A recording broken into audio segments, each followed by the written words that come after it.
एक तरह का एप्लीकेशन ऑफ मोल कॉन्सेप्ट कह सकते हैं या फिर स्टोइकियोमेट्री कह सकते हैं।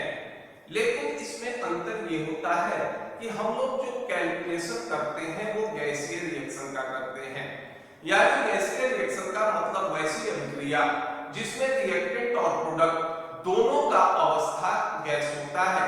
अगर मान लीजिए कोई ऐसे भी रिएक्टेंट या प्रोडक्ट हैं जिनका अवस्था सॉलिड या लिक्विड हो, तो ये जानते हैं कि सॉलिड या लिक्विड इसका आयतन गैस के आयतन के तुलना में काफी कम होता है, अतः सॉलिड और लिक्विड के आयतन को हम लोग नगण्य मान लेते हैं। अब यह है कि ये यूरोमेट्री नाम क्यों पड़ा।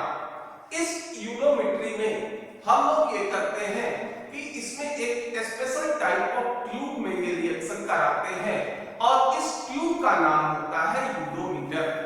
अब इसमें हम लोग गैसीय रिएक्टेंट डालकर प्रतिक्रिया कराते हैं, इसमें इलेक्ट्रिक डिस्चार्ज पास करते हैं।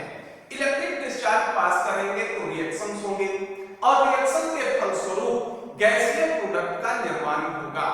अब इस यूरोमेट्रिक ट्यूब को हम ठंडा कर लेते हैं, जिससे अगर मान लीजिए कोई ऐसा कंपाउंड है जो ठंडा करने पर आसानी से द्रव की अवस्था में परिवर्तित हो जाता है, जैसे मान लो H2O है, अगर टेम्परेचर 100 से अधिक होगा तो इसका अवस्था गैस होगा और जैसे ही इसको ठंडा करेंगे ये क्या होगा, H2O गैस H2O लिक्विड में परिवर्तित हो जाएगा और हम इसका आयतन नगण्य मान लेंगे। अब इसमें जो गैस निकलते हैं, इन गैस को अलग अलग एब्जॉर्बेंट के साथ क्या करते हैं, अवशोषित कर देते हैं। अगर मान लीजिए कार्बन डाइऑक्साइड हो, सल्फर डाइऑक्साइड हो या क्लोरीन हो, तो ये एब्जॉर्ब होते हैं किससे, सोडियम हाइड्रोक्साइड या पोटेशियम हाइड्रोक्साइड के सॉल्यूशन के साथ, क्योंकि सोडियम हाइड्रोक्साइड और पोटेशियम हाइड्रोक्साइड क्षारीय होते हैं, जबकि कार्बन डाइऑक्साइड, सल्फर डाइऑक्साइड और क्लोरीन ये हमारे गैसीय अम्लीय गैस होते हैं। ऑक्सीजन को हम लोग एल्कलाइन पैरेललोग्राम में सॉल्यूट कराते हैं, ओजोन को टर्पेंटाइन या कार्बिन के तेल में अवशोषित कराते हैं, नाइट्रिक ऑक्साइड को फेरस सल्फेट में अवशोषित कराते हैं, कार्बन मोनोऑक्साइड तथा इथीन को अमोनिकल क्यूप्रस क्लोराइड में अवशोषित कराते हैं। इस तरह से अलग अलग एब्जॉर्बेंट के साथ अलग अलग गैस को अवशोषित करा देते हैं। अब रहा कि ये किस तरह से किस बेसिस पर इसको हम लोग कैलकुलेट करेंगे, तो ये आधारित होता है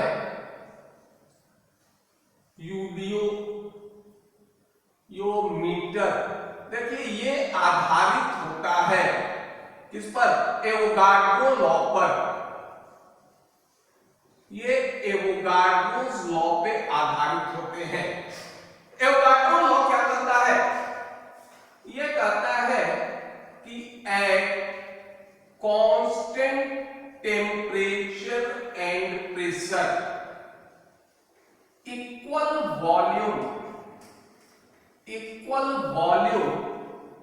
of all gases contains equal number of molecules या फिर equal number of moles।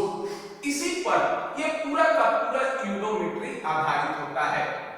हमने प्रारंभ में भी कहा कि हम लोग इसमें गैसीय रिएक्शन का अध्ययन करते हैं या गैसीय रिएक्शन का कैलकुलेशन करते हैं और एवोगाड्रो लॉ ये कहता है कि यदि टेम्परेचर और प्रेशर समान हो तो समान आयतन के गैस में अणुओं की संख्या या मोलों की संख्या समान होगी। तो यूरोमीटर में जो गैस आए, अब ये इस चीज पर निर्भर नहीं करेंगे कि गैस की प्रकृति क्या है, चाहे गैस कोई हो, अगर इनका आयतन समान होगा तो इनके मोलों की संख्या समान होगी।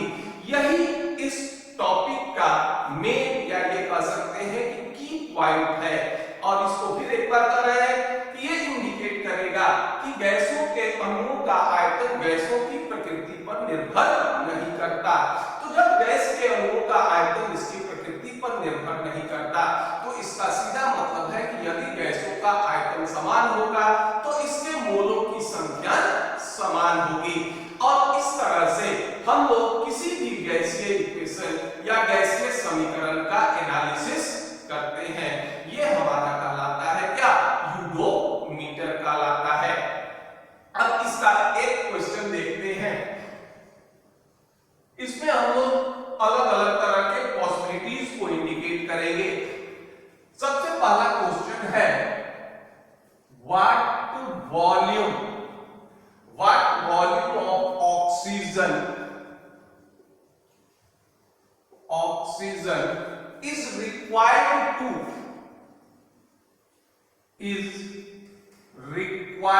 To complete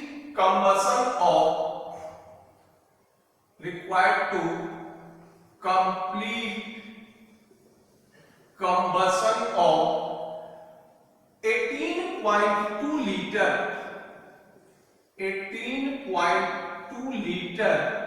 of propane at SPP। ये कहता है कि 18.2 लीटर एसटीपी पर प्रोपेन को पूर्ण रूप से जलाने पर, ऑक्सीजन की उपस्थिति में पूर्ण रूप से जलाने पर कितने ऑक्सीजन की आवश्यकता होगी। तो सबसे पहले इसका रिएक्शन देखते हैं। ये एक नॉर्मल इक्वेशन है। ये हो गया प्रोपेन हो जाएगा आपका कितना, C3H8। ये हो गया आपका प्रोपेन। अब देखिए किसी को अगर हम लोग जलाते हैं ऑक्सीजन के उपस्थिति में तो उसके कॉन्स्टिट्यूएंट का ऑक्साइड प्राप्त होता है। तो प्रोपेन का कॉन्स्टिट्यूएंट हो गया कार्बन और हाइड्रोजन। तो कार्बन के ऑक्साइड होंगे कार्बन डाइऑक्साइड और हाइड्रोजन का ऑक्साइड होगा H2O। अब देखिए प्रोपेन में 3 मोल कार्बन है तो बट नेचुरल है कि 3 मोल तो कार्बन डाइऑक्साइड बनेगा ही। और जितना हाइड्रोजन होता है उसका आधा जल बनेगा, क्योंकि 1 मोल H2O में 2 मोल हाइड्रोजन एटम होते हैं। ये हो गया क्या, 4H2O। अब इसके सहायता से ऑक्सीजन बैलेंस कर दीजिए, 6 और 4 10, ये हो जाएगा 5 मोल ऑक्सीजन। अब ये रिएक्शन बताता है 1 मोल प्रोपेन तो 5 मोल क्या होगा, ऑक्सीजन की आवश्यकता होगी। तो इसको सिंपल वे में हम लोग ये कर सकते हैं। अब यहां देखिए हम लोग मोल के लिए 3 सूत्र पढ़े थे। एक सूत्र ये भी था volume of gas at STP, इसमें 22.4 से भाग देते थे, ये मोल आ जाता था। तो अब इसको ये हो गया 1/1 इनटू मोल ऑफ C3H8, ये बराबर होगा, देखिए नंबर ऑफ मोल से भाग दे दिए 1/5 मोल्स ऑफ O2। अब यहां नंबर ऑफ एटम या फिर नंबर ऑफ मॉलिक्यूल्स का यूज नहीं करेंगे, ये कहीं यूज करेंगे क्या, वॉल्यूम ऑफ C3H8 अपॉन क्या हो जाएगा 22.4 equal to 1/5 into volume of O2 upon 22.4। ये सारे वॉल्यूम यहां होंगे एसटीपी पे होंगे। अब हमको निकालना क्या था, volume of oxygen required.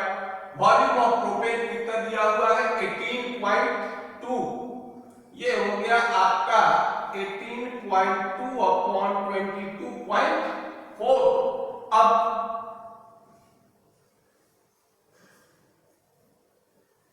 Equal to 1/5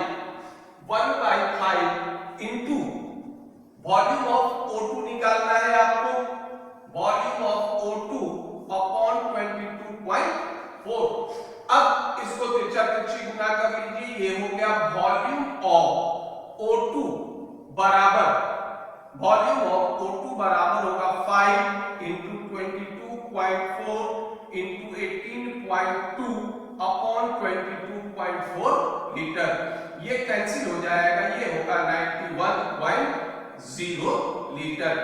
यानी 18.2 लीटर प्रोपेन को एसटीपी पर, इसको जलाने के लिए एसटीपी पर 91 लीटर ऑक्सीजन की आवश्यकता होगी।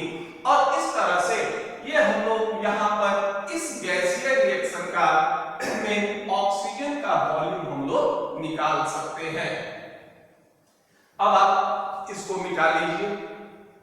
अब दूसरा क्वेश्चन देखिए, ये क्वेश्चन कहता है कि 10 मिलीलीटर गैसियस हाइड्रोकार्बन, कोई गैसीय हाइड्रोकार्बन है, इसका वॉल्यूम दिया है 10 millilitre, was burned completely in 80 milliliter of oxygen at STP, यानी 80 मिलीलीटर ऑक्सीजन के साथ इसको कंप्लीट जलाते हैं। The remaining volume occupied 70 milliliter, बचा हुआ जो शेष वॉल्यूम है ये कितना हो जा रहा है 70 मिलीलीटर। और इसमें अगर KOH का विलयन प्रवाहित करते हैं तो ये वॉल्यूम हो जाता है 50 मिलीलीटर। तो ये कहता है कि हाइड्रोकार्बन का मॉलिक्यूलर फॉर्मूला याद करें। इस तरह के क्वेश्चन को बनाने में हम लोग सिर्फ दो नियम यूज करते हैं, एक तो है law of conservation of mass और दूसरा यूज करेंगे हम लोग एवोगाड्रो लॉ या एवोगाड्रो हाइपोथेसिस कहेंगे। इसके अनुसार गैस के अणुओं का आयतन गैसों की प्रकृति पर निर्भर नहीं करेगा बल्कि तापक्रम और दाब पर निर्भर करेगा। गैस चाहे कोई हो, अगर इनका आयतन समान होगा तो इसके मोल की संख्या भी समान होगी। यही दो नियम हम लोग लेकर चलेंगे। अब देखिए क्वेश्चन में हम लोग को क्या दे रहा है। मान लीजिए हाइड्रोकार्बन है तो ये मान लेते हैं कि मॉलिक्यूलर फॉर्मूला ऑफ हाइड्रोकार्बन, मान लीजिए ये हो गया CHHY। हाइड्रोकार्बन में सिर्फ दो ही एलिमेंट होते हैं, एक होता है कार्बन और दूसरा हाइड्रोजन। अब किसी भी कंपाउंड को अगर ऑक्सीजन की उपस्थिति में जलाते हैं तो उसके कॉन्स्टिट्यूएंट का ऑक्साइड बनेगा। तो हाइड्रोकार्बन को अगर ऑक्सीजन के उपस्थिति में जलाएंगे तो ये कार्बन और हाइड्रोजन का ऑक्साइड बनाएगा। कार्बन का ऑक्साइड होता है CO2 और हाइड्रोजन का ऑक्साइड होगा H2O। तो ये क्वेश्चन ये देता है, ये देखिए कहता है वॉल्यूम ऑफ हाइड्रोकार्बन, देखो ये दे रहा है कितना 10 millilitre, what burn completely with oxygen दे रहा है volume of oxygen.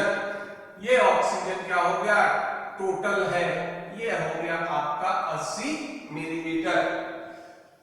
The remaining volume occupied 70 milliliter STP। अब ये करते हैं क्या कि इसको प्रतिक्रिया कराए तो कार्बन का ऑक्साइड बनेगा कार्बन डाइऑक्साइड और हाइड्रोजन का ऑक्साइड बनेगा H2O। तो H2O टेम्परेचर कम करने से ये लिक्विड की अवस्था में आ जाएगा और इसमें लिक्विड या सॉलिड स्टेट में जो भी कंपाउंड होते हैं इसके वॉल्यूम नेग्लिजिबल मान लेते हैं। तो आफ्टर रिएक्शन इसका वॉल्यूम हो रहा है 70 मिलीलीटर। अब आफ्टर रिएक्शन क्या होगा, हो सकता है कि कुछ ऑक्सीजन रिएक्ट नहीं किए हो और कुछ कार्बन डाइऑक्साइड बने हो, तो ये होगा volume of O2 unreacted plus volume of CO2, ये हो गया कितना 70 मिलीलीटर। फिर कहता है कि the volume becomes 50 milliliter on treatment with KOH। KOH के साथ ट्रीट कराते हैं तो वॉल्यूम हो जा रहा है कितना 50 मिलीलीटर। कार्बन डाइऑक्साइड हमारा अम्लीय गैस होता है, पोटेशियम हाइड्रोक्साइड क्षारीय होगा, तो सारे के सारे कार्बन डाइऑक्साइड पोटेशियम हाइड्रोक्साइड के द्वारा अवशोषित कर दिए जाएंगे। तो ये होगा वॉल्यूम ऑफ CO2 गैस, ये कितना हो जाएगा 70 था 50 बचा तो ये होगा 20 मिलीलीटर। अब ले लेते हैं volume of O2 unreacted, oxygen जो प्रतिक्रिया नहीं किया, volume of O2 unreacted plus volume of CO2 ये होता है कितना 70 और वॉल्यूम ऑफ O2 अनरिएक्टेड हो जाएगा 70 माइनस 20, ये हो गया 50 मिलीलीटर। तो ये भी निकाल सकते हो वॉल्यूम ऑफ O2 रिएक्टेड, ये होगा देखिए हमने लिया था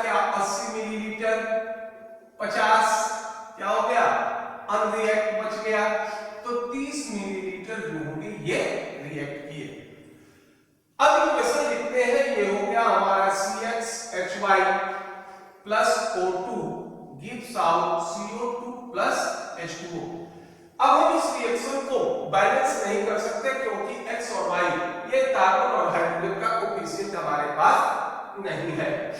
अब देखिए इसका वॉल्यूम हो गया कितना, 10 मिलीलीटर।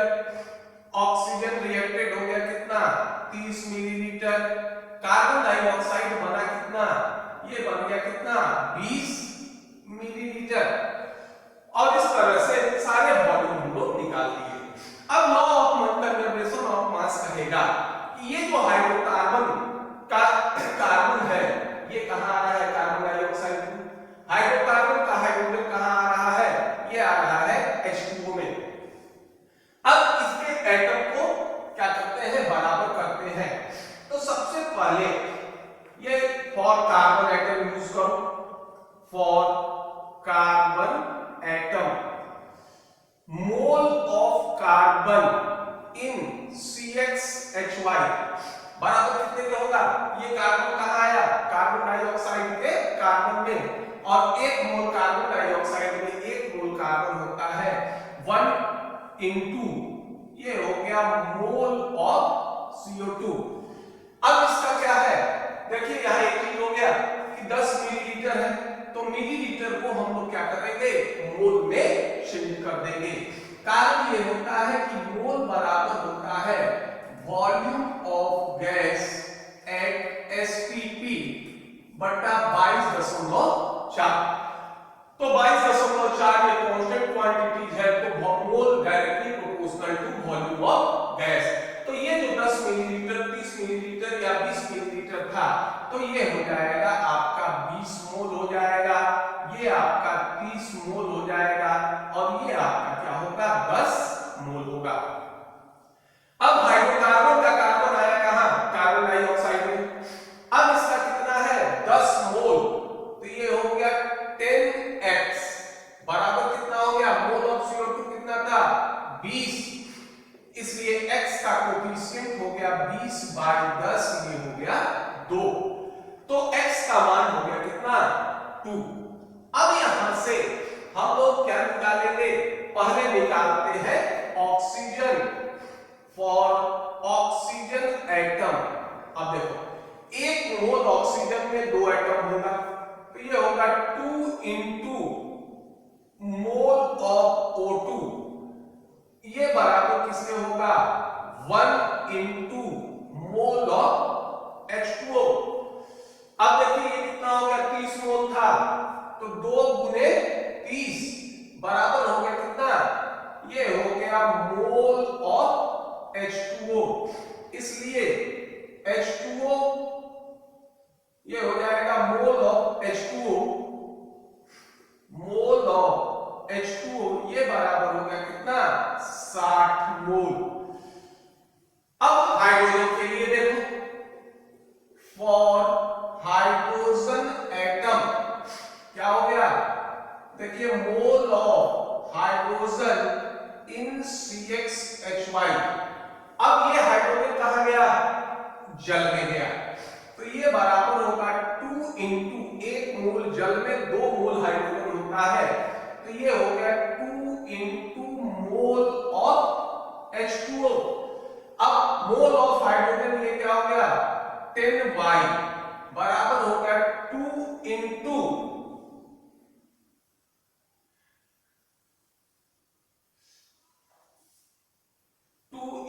Mole of oxygen. यहां कुछ गड़बड़ हो रहा है, ये हो गया आपका 30 मोल, सॉरी एक चीज जो होगा ये छूट गया, चलिए ये यहां से एक चीज छूट गया, पहले इसको पूरा कर लेते हैं। देखिए एक ऑक्सीजन तो यहां आया था जल में, प्लस 2 इंटू देखिए मोल ऑफ CO2, ये छूट गया था, ये भी ऑक्सीजन आया, तो यहां हो गया 2 इंटू मोल ऑफ H2O।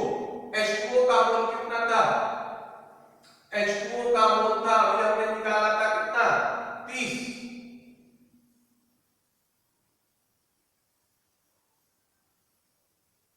फिर से इसको जो होगा मोल ऑफ O2 फिर से जो होगा ये बना ले, ये कुछ गड़बड़ हो गया, ये हो गया 2 into मोल ऑफ O2। अब देखो ये ऑक्सीजन आया किसमें, कार्बन डाइऑक्साइड में, 1 मोल कार्बन डाइऑक्साइड कितने के बराबर होता है, 2 मोल के, तो ये हो गया 2 into mole of CO2 plus 1 into mole of H2O। Oxygen का मोल कितना था 30, तो 2 गुने 30, कार्बन डाइऑक्साइड का था कितना 20, 2 गुने 20 प्लस ये हो गया आपका मोल ऑफ H2O। इसलिए ये हो गया 60 में से 40 घटा दो, सीधा ये हो जाएगा मोल ऑफ H2O बराबर हो गया कितना 20 मोल। अब आते हैं हाइड्रोजन पर। फॉर हाइड्रोजन एटम ये हो जाएगा Y, या ये कहो mole of hydrogen in CHHY। ये Y हाइड्रोजन कहां आया, जल में, 1 मोल जल में कितना मोल हाइड्रोजन है 2, तो ये होगा 2 into मोल ऑफ H2O। देखिए CHHY कितना मोल था ये हमारा 10 मोल, तो ये हो गया आपका क्या 10Y बराबर 2 into मोल ऑफ H2O था 20, इसलिए Y बराबर हो जाएगा कितना 40/10, ये हो गया 4। तो X का कोफिशिएंट 1 मिला, तो Y का कोफिशिएंट हो गया कितना 4। तो ये जो हाइड्रोकार्बन होंगे, ये हाइड्रोकार्बन, इसका मॉलिक्यूलर फॉर्मूला हो जाएगा C2H4। और इस तरह से हम लोग आसानी से हाइड्रोकार्बन का मॉलिक्यूलर फॉर्मूला निकाल लेते हैं। इसका एक और एग्जांपल देखते हैं, उसमें भी हम लोग 2 ही एटम लेंगे और एक ऐसा एग्जांपल लेंगे जिसमें 2 के बजाय 3 एटम होंगे। इसको नोट कर लीजिए।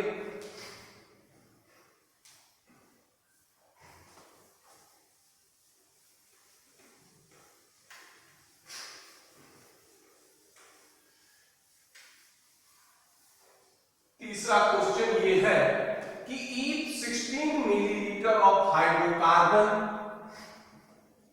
ये है कि each 16 millilitre of hydrocarbon was exploded with excess of hydrogen, was exploded with excess of hydrogen, exploded with excess of oxygen, hydrogen के साथ जलाएंगे। on cooling volume of resulting gaseous mixture, volume of resulting gaseous mixture was reduced to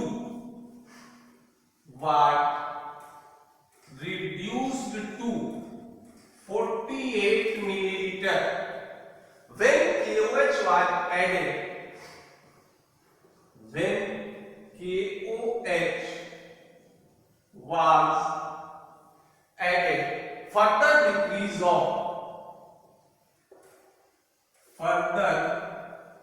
decrease of 48 milliliter. Find molecular formula of hydrocarbon. Hydrocarbon का molecular formula बताइए। अब देखिए कोई hydrocarbon है तो molecular formula तो यही हो जाएगा CHHY होगा। अब ये कहता है कि हाइड्रोकार्बन का वॉल्यूम कितना दिया है 16 मिलीलीटर। देखिए स्टेप से निकालते चलेंगे, ये काफी आसान हो जाएगा, हाइड्रोकार्बन हो गया कितना 16 millilitre, was exploded with access of oxygen. इसको क्या करते हैं कि ऑक्सीजन एक्सेस मात्रा में लेकर एक्सप्लोड करा देते हैं, गर्म करते हैं। जो रिजल्टिंग मिक्सचर बनेगा वाज रिड्यूस्ड टू 48 मिलीलीटर। कहता निश्चय है कि 16 मिलीलीटर हमारा हाइड्रोकार्बन है, इसमें कुछ न कुछ ऑक्सीजन हमने डाला, रिएक्शन कराया। तो आफ्टर रिएक्शन यहां दो चीज हो सकता है, एक तो ऑक्सीजन जो अनरिएक्टेड होगा, दूसरा कार्बन डाइऑक्साइड होगा। लेकिन यहां यह कहता है कि रिड्यूस बाय 48 मिलीलीटर, इसका वॉल्यूम 48 मिलीलीटर रिड्यूस होता है। फिर कहता है कि फिर फर्दर जब KOH विलेन मिलाते हैं तो इसका वॉल्यूम पुनः 48 मिलीलीटर रिड्यूस करता है। तो दूसरा तो यहां मिल जाएगा वॉल्यूम ऑफ CO2, ये हो गया 48 मिलीलीटर। अब यहां ये है कि ये जो 48 मिलीलीटर था, अगर मान लीजिए ये भी हमारा कार्बन डाइऑक्साइड होता तो पोटासियम हाइड्रोक्साइड मिलाने के समय ये 96 मिलीलीटर में कम होता। इसका यह मतलब होगा कि आफ्टर रिएक्शन जो हाइड्रोजन जल में परिवर्तित हुए हैं, इनका भी वॉल्यूम क्या होगा, ये भी होंगे, ये गैसीय अवस्था में रहेंगे। तो ये भी हो जाएगा वॉल्यूम ऑफ H2O, ये हो जाएगा कितना 48 मिलीलीटर। अब यहां पर स्थिति है वॉल्यूम हो जाएगा 48 मिलीलीटर। इसका मतलब यह है कि इस रिएक्शन में ऑक्सीजन शेष नहीं बचेंगे। अगर ऑक्सीजन शेष बचते तो आफ्टर 48 मिलीलीटर KOH के साथ डिक्रीज होने के बाद कुछ न कुछ इसका वॉल्यूम होता। अब यह इसका मतलब यह है कि इस रिएक्शन में जो हमने ऑक्सीजन यूज किया वो पूरा का पूरा यूज हो गया, कोई होगा ऑक्सीजन शेष नहीं बचा। अब देखिए ये है CHHY plus O2 gives out CO2 plus H2O। देखिए ये हो गया आपका 16 मिलीलीटर ऑक्सीजन जो यूज हो गया, पता नहीं है। कार्बन डाइऑक्साइड हो गया 48 मिलीलीटर, ये भी हो गया 48 मिलीलीटर। वॉल्यूम कॉरस्पॉन्ड करा देते हैं मोल से, तो ये हो गया आपका 16 मोल, ये हो जाएंगे 48 मोल और ये भी हो जाएंगे 48 मोल। अब x और y का कोफिशिएंट निकालते हैं। तो सबसे पहले ये हो गया mole of carbon in CHHY। देखो ये कार्बन कहा गया, कार्बन डाइऑक्साइड में, तो कार्बन डाइऑक्साइड के एक मोल में एक मोल कार्बन होता है, तो ये बराबर होगा 1 into मोल ऑफ CO2। अब देखिए ये कितना हो गया 16 मोल का, तो ये हो गया कार्बन के मोल की संख्या x थी, तो ये हो गया 16x, ये बराबर कितना है 1 into mole of CO2। CO2 का मोल हो गया कितना 48, इसलिए x बराबर होगा 48/16, ये हो गया कितना 3। x कोफिशिएंट का मान हो गया 3। अब हमको क्या चाहिए हाइड्रोजन, तो ये ले लेते हैं फॉर हाइड्रोजन एटम, ये हो जाएगा mole of hydrogen in CHHY। देखो ये हाइड्रोजन कहां जाएगा H2O में जाएगा, एक मोल H2O क्या करेगा 2 मोल क्या देता है H2O, तो ये होगा 2 into मोल ऑफ H2O। इसका था 16 मोल, तो ये हो गया 16Y बराबर जल का मोल कितना है 48, तो 2 into 48, तो Y बराबर हो जाएगा 48 into 2/16 और ये कट जाएगा 6 में, Y का मान हो गया कितना 6। X एक कोफिशिएंट हो गया 3, दूसरा कोफिशिएंट हो गया 6। हाइड्रोकार्बन हमारा था CHHY, यानी हाइड्रोकार्बन का मॉलिक्यूलर फॉर्मूला हो जाएगा C3H6। अब यहां देख लीजिए, इसमें हम लोग कोई सिर्फ दो ही चीज का यूज किए हैं, एक एवोगाड्रो लॉ और दूसरा law of conservation fraction of mass. अब इसमें ऐसा एग्जांपल लेते हैं, अभी तो हाइड्रोकार्बन दिए थे, दो ही एलिमेंट थे, कार्बन और हाइड्रोजन। एक ऐसा एग्जांपल लेते हैं जिसमें एक एक्स्ट्रा एटम जोड़ लेते हैं, वो होगा क्या, ऑक्सीजन। इसको नोट कर लीजिए।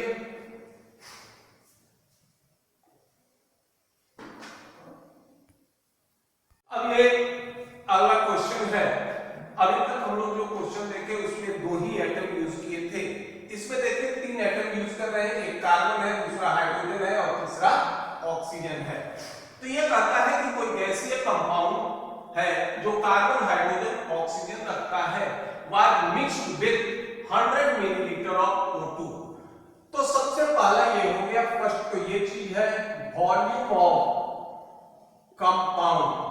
देखो ये हो गया आपका 10 मिलीलीटर, मिलाए कितना, ऑक्सीजन 100 मिलीलीटर। तो वॉल्यूम ऑफ O2 क्या है, टोटल रख रहे हैं, ये हो गया कितना, 100 millilitre. And exploded under condition which allowed the water form to condense. इसको एक्सप्लोड करते हैं, ये हाई टेम्परेचर पर ऑक्सीजन की उपस्थिति में प्रतिक्रिया करा है। तो नेचुरल है कि ये जो हाइड्रोजन थे इसके ऑक्साइड क्या होंगे, H2O। अब इसको कंडेंस कर दिए तो H2O हमारा कन्वर्ट हो गया किसमें, गैसीय फॉर्म में, और सॉरी लिक्विड के फॉर्म में। अब H2O को हम लोग नेग्लेक्ट कर दिए इसके वॉल्यूम को। तो the volume of gas after explosion was 90 millilitre. अब रिएक्शन के बाद 90 मिलीलीटर मिला, तो ये क्या है, वॉल्यूम ऑफ O2, ये हो जाएगा आपका unreacted plus volume of CO2, ये हो गया आपका कितना, 90 मिलीलीटर। फिर कहता है कि on treatment with potash solution further contraction of 20 millilitre. Potash solution के साथ प्रतिक्रिया कराए तो ये 20 मिलीलीटर और कम गया। तो वॉल्यूम ऑफ CO2 ये हो जाएगा कितना, ये हो जाएगा वॉल्यूम ऑफ CO2 हो जाएगा 20 मिलीलीटर। अब देखिए ये हम निकाल सकते हैं वॉल्यूम ऑफ O2 अनरिएक्टेड, ये देखो volume of O2 unreacted plus volume of CO2 ये था 90, तो 90 में से ये 20 घटा के ये हो गया कितना, 70 मिलीलीटर। अब टोटल वॉल्यूम ऑफ ऑक्सीजन था कितना, 100, इसमें से 70 रिएक्ट कर अनरिएक्टेड है, तो रिएक्टेड कितना होगा, 100 माइनस 70, ये हो गया वॉल्यूम ऑफ O2, ये हो जाएंगे रिएक्टेड, ये हो जाएगा 100 माइनस 70, ये होगा 30 मिलीलीटर। अब देखिए कंपाउंड, मान लीजिए हमारा कंपाउंड क्या है, CHHYOZ, यानी इस कंपाउंड में कार्बन का X मोल, हाइड्रोजन का Y मोल और ऑक्सीजन का Z मोल। इसको हमने प्रतिक्रिया कराया किससे, ऑक्सीजन से। कार्बन का ऑक्साइड हो गया कार्बन डाइऑक्साइड, हाइड्रोजन हो जाएगा H2O, ऑक्सीजन इटसेल्फ ऑक्साइड का रेडिकल होता है। अब देखिए कंपाउंड हो गया कितना, 10 millilitre, volume of oxygen reacted ये हो गया आपका कितना, 30 millilitre, volume of carbon dioxide form ये हो गया कितना, 20 मिलीलीटर। अब H2O का वॉल्यूम नहीं प्राप्त है। अब इसको मोल में कन्वर्ट कर लेंगे, यानी 10 मोल कंपाउंड 30 मोल ऑक्सीजन से प्रतिक्रिया किया, 20 मोल जो होंगे ये कार्बन डाइऑक्साइड बने। अब आपको ये करना है कि इसके सहायता से XYZ का कोफिशिएंट ज्ञात करना है, और जैसे ही हम XYZ का कोफिशिएंट ज्ञात करेंगे हमको कंपाउंड का मॉलिक्यूलर फॉर्मूला प्राप्त हो जाएगा। तो देखिए सबसे पहले फॉर कार्बन एटम ये हो गया mole of carbon in CHHYOZ। अब देखो ये कहां गया, सिर्फ कार्बन डाइऑक्साइड में, एक मोल कार्बन डाइऑक्साइड में कार्बन की संख्या कितनी है, 1, तो 1 into मोल ऑफ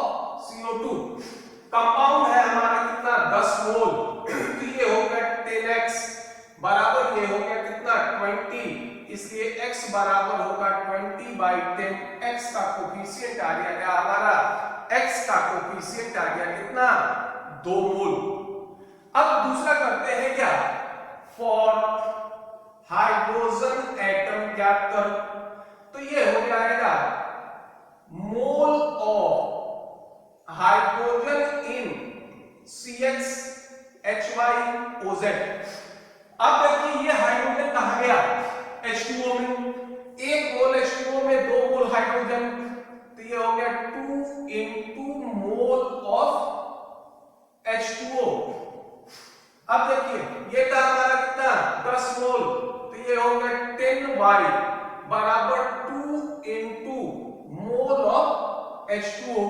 इसलिए ये कह सकते हैं सीधा ये निकाल लो, ये होगा मोल ऑफ H2O बराबर ये हो जाएगा क्या मोल ऑफ H2O 2 से भाग दे दोगे, ये हो जाएगा क्या 5Y। अभी भी हमको कोफिशिएंट नहीं मिला क्योंकि 2 जो होंगे वेरिएबल्स हैं। अब चलिए for oxygen atom, oxygen atom क्या हो गया देखो ये हो गया mole of oxygen in CHHYOZ plus 2 into mole of O2। 1 mole O2 में ऑक्सीजन एटम की संख्या हो गई कितनी 2, ये हो गया रिएक्टेंट में ऑक्सीजन। प्रोडक्ट में कितना है 1 मोल कार्बन डाइऑक्साइड में 2 मोल, तो ये होगा 2 into मोल ऑफ CO2 और 1 मोल जल में 1 मोल 1 into मोल ऑफ H2O। अब वैल्यू रखिए ये हो गया 10 मोल, तो ये हो गया आपका देखो 10Z प्लस ऑक्सीजन है कितना 30, तो 30 दूनी 60 बराबर 2 मोल कार्बन डाइऑक्साइड हो गया 2 गुने 20 प्लस ये हो गया ये ज्ञात नहीं है मोल ऑफ H2O। अब इसको अगर सॉल्व करो तो ये हो जाएगा 10Z plus 60 minus 40 equal to ये हो गया क्या मोल ऑफ H2O। अब देखिए ये हो गया 10Z plus 20 mole of H2O हो जाएगा क्या आपका 5Y। अब 5 कॉमन ले लेते हैं, ये हो गया 2Z plus 4 equal to Y।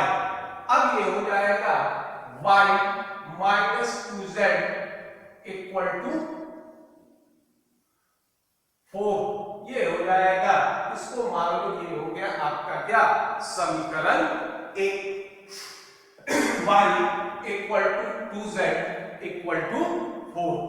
अब ये करते हैं क्या, अब एक चीज और देखो इसमें ये दिया है वेपर डेंसिटी। ये जानते हैं कि 2 into वेपर डेंसिटी ये बराबर होता है किसके मॉलिक्यूलर वेट के, तो 2 into 23 ये हो गया कितना 46, ये हो गया इसका मॉलिक्यूलर वेट। अब ये था क्या CHHYOZ, इसका मॉलिक्यूलर वेट हो गया 46। देखिए कार्बन का होगा 12, कोफिशिएंट हो गया कितना x, हाइड्रोजन का होगा a, कोफिशिएंट हो गया y, ऑक्सीजन का होता है 16, कोफिशिएंट हो गया z, बराबर हो गया कितना 46 के। ये होगा 12x प्लस y,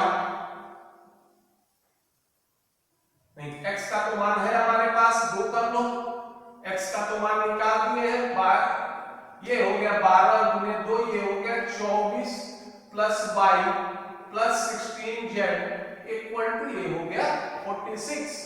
ये हो जाएगा 16z प्लस y बराबर ये होगा 46 माइनस 24, ये होगा 16z प्लस y बराबर हो गया क्या 22। तो दूसरा समीकरण आ गया हमारा 16z plus y equal to 22। अब इसको इक्वेट करते हैं और x और y और z का मान निकाल देते हैं।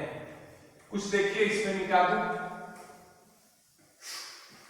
अब इसको समीकरण 1 ये करते हैं इक्वेशन 1 डिवाइड माइनस 2, ये हो गया आपका y minus 2z equal to 4 और ये हो जाएगा आपका 16z plus y equal to 22। घटा देते हैं, माइनस ये हो गया माइनस, ये हो गया माइनस, ये प्लस माइनस कैंसिल हो गया। अब ये आ जाएगा आपका -18z इक्वल टू -18, इसलिए z बराबर हो गया 18/18, ये हो गया 1। z का कोफिशिएंट आ गया, ये हो गया 1। अब कोई substituting the value of z in equation 1 में रख लो, y minus 2 into 1 equal to 4, और y बराबर हो जाएगा क्या 4 प्लस 2, ये हो गया 6। तो y का कोफिशिएंट 6 हो गया। x का हमने निकाला था क्या 2, y का हो गया कितना 4, नहीं y का हो गया 6, z का हो गया 1। तो ये कंपाउंड हमारा क्या था, कंपाउंड था हमारा CxHyOZ, ये हो गया C2H6O, ये हो जाएगा कंपाउंड का मॉलिक्यूलर फॉर्मूला। और इस तरह से हम लोग यूरोमेट्री के अंतर्गत कंपाउंड या गैसीय कंपाउंड का मॉलिक्यूलर वेट ज्ञात करते हैं। ये हमारा यूरोमेट्री हो गया। अब आगे के चैप्टर में दूसरे जो होंगे ये टॉपिक यूज करेंगे। अगर आपको ये वीडियो पसंद आया हो तो आप इसे लाइक कीजिए, सब्सक्राइब कीजिए। धन्यवाद।